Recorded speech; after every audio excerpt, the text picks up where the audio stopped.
Today's video is about custom grouping in Power Query. This is our source data which contains date and quantity column.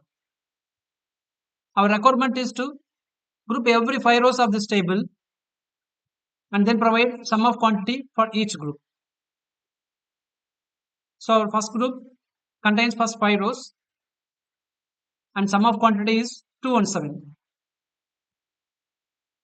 Second group contains next 5 rows and sum of quantity is 253. We can do this in multiple ways, but I will show you a method without using Table.Group function. I already converted this data into a table. So I will try to pick this table into Power Query editor using the shortcut key Alt-A-P-T.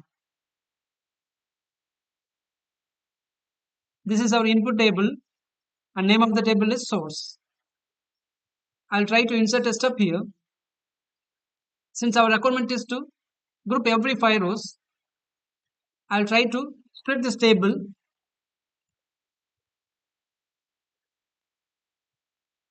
and page size is number of rows in each table. In our case, it's 5.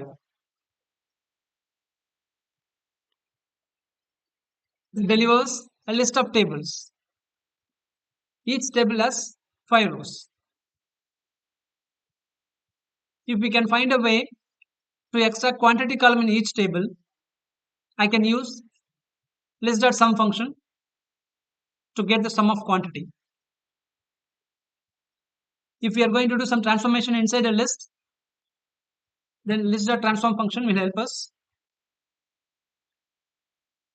The second argument is transform as function, in which I will start each. I'll try to pick the quantity column from this table. For that, I will use projection method. Inside square bracket, I will use the column name, which is quantity. So it delivers the quantity column as a list. Now I can use list.sum function to get the sum of quantity. This is our first step. We accomplished getting the sum of quantity for each group. I will rename this step as list. And I will try to extract the positions of the list using list.positions function. This will provide sequence of numbers from 0. I'll try to use this items in the list as an index to pick the sum of quantity and then group numbers. For that, I will use list.transform function.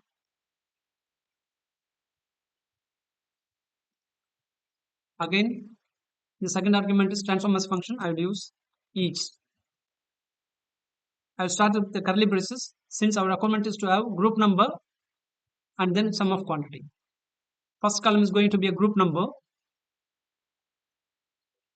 Since our group starts from 0, I will add 1 with each elements in our positions. And then I will use this index to extract the items in our earlier list, which has sum of quantity. For now, I will try to close parenthesis and see the result. We created list within list structure.